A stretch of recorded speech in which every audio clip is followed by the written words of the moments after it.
तो चलिए आज बात करते हैं भारत के एक बहुत ही बड़े और महत्वाकांक्षी डिफेंस इनिशिएटिव की। इसका नाम है मिशन सुदर्शन चक्र। असल में ये वो एक बड़ा सवाल है जिसका जवाब भारत इस प्रोजेक्ट के जरिए देने की कोशिश कर रहा है। एक ऐसा प्रोजेक्ट जिसका नाम एक दिव्य अस्त्र पर रखा गया है। लेकिन सबसे पहले इस मिशन की जरूरत आखिर पड़ी क्यों? इसे समझने के लिए हमें आज के मॉडर्न वॉरफेयर को देखना होगा, जिसकी एक साफ तस्वीर हमें हाल के एक संघर्ष में देखने को मिली। साल 2025 की जो घटनाएं थी वो भारत के डिफेंस सिस्टम के लिए एक तरह की अग्नि परीक्षा थी। और इस टेस्ट में सिस्टम की ताकतें क्या हैं और कहां-कहां कमियां हैं, दोनों ही बातें एकदम खुलकर सामने आ गई। देखिए, ऑपरेशन के दौरान हमारे सिस्टम्स ने नो डाउट बहुत अच्छा काम किया, पर एक बात शीशे की तरह साफ हो गई कि भविष्य के जो खतरे हैं वो हमारी पारंपरिक रक्षा प्रणालियों के लिए बहुत ज्यादा तेज और कई गुना ज्यादा हैं। तो इसी नई हकीकत का जवाब देने के लिए भारत ने एक ऐसा समाधान पेश किया जिसका स्केल और दायरा दोनों ही अभूतपूर्व हैं। भगवान विष्णु के उस अस्त्र के नाम पर जिसका कोई तोड़ नहीं था। ये मिशन 3 चीजों का प्रतीक है। पहला, अचूक निशाना, दूसरा, अजेय शक्ति और तीसरा, दुश्मन का पलक झपकते ही सफाया। और यहीं पर यह मिशन बहुत ही ज्यादा दिलचस्प हो जाता है। ये सिर्फ एक डिफेंसिव ढाल नहीं है जो आने वाले हमलों को रोकेगी।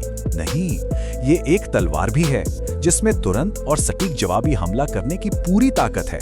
तो ये है इस मिशन के कुछ बड़े लक्ष्य। मतलब बात सिर्फ हवाई हमलों को रोकने तक सीमित नहीं है, बल्कि एक पूरी तरह से अभेद्य, एक फुल प्रूफ राष्ट्रीय सुरक्षा की दीवार खड़ी करने की है। तो सवाल ये उठता है कि आखिर ये कवच काम कैसे करेगा? इतने बड़े देश के चारों ओर एक अदृश्य लेकिन मजबूत किला कैसे बनाया जा सकता है? देखिए, इसका पूरा सिस्टम 3 स्टेप्स में काम करता है और ये सब कुछ होता है लगभग रियल टाइम में, यानी पलक झपकने की रफ्तार से। खतरे को ढूंढने से लेकर उसे हवा में ही तबाह करने तक। लगभग 7000, जी हाँ, इतने सारे रडार इस सिस्टम की जमीनी आंखें बनेंगे।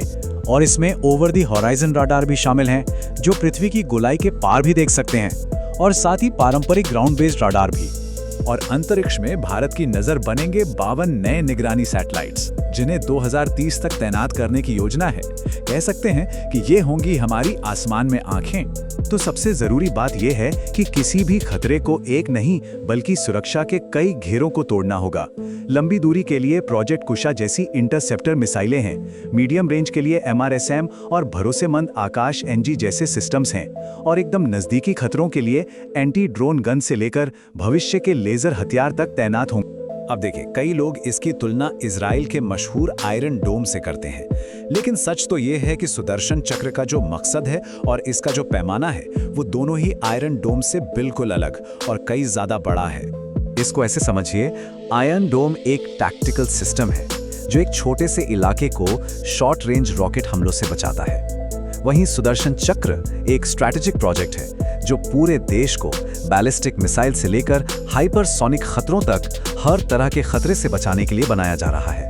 एक तरह से एक शहर की सुरक्षा करता है तो दूसरा पूरे राष्ट्र के। और इस सब के केंद्र में है आत्मनिर्भर भारत का सपना।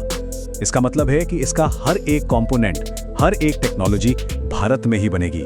यानी अपनी सुरक्षा के लिए भारत को किसी भी दूसरे देश की तरफ देखने की जरूरत नहीं पड़ेगी। लेकिन इतना बड़ा सपना देखना एक बात है और उसे हकीकत में बदलना बिल्कुल दूसरी। 2035 तक का ये जो रास्ता है ये चुनौतियों से भरा है, और ये चुनौतियां कोई छोटी मोटी नहीं है। इस कवच को बनाने की राह में वैसे तो कई बड़ी बाधाएं हैं, लेकिन 2 सबसे बड़ी हैं। पहली, इसका खर्च, और दूसरी, इन हजारों अलग अलग सिस्टम्स को एक साथ जोड़कर काम करवाने की बेहद जटिल चुनौती। ये प्रोजेक्ट कितना मुश्किल है इसका अंदाजा इन आंकड़ों से लगाया जा सकता है। खर्च 1,70,000 करोड़ रुपए तक जा सकता है। हजारों सेंसर्स और हथियारों को एक दूसरे से जोड़ना है ताकि वो मिलकर काम कर सकें। हाइपरसोनिक और लेजर जैसी बिल्कुल नई तकनीकें विकसित करनी है, और ये सब कुछ एक ऐसे पैमाने पर करना है जैसा दुनिया में आज तक किसी ने नहीं किया है। तो आखिर में सवाल यही बचता है, क्या मिशन सुदर्शन चक्र भारत के लिए एक अजेय कवच बनेगा, या फिर ये एक बहुत महंगा दांव साबित होगा? इसकी कामयाबी यकीनन भारत की तकदीर बदल सकती है, लेकिन इसका भविष्य इस बात पर निर्भर करेगा कि भारत अपनी बड़ी महत्वाकांक्षाओं और जमीनी हकीकत की चुनौतियों के बीच कैसे एक संतुलन बनाता है।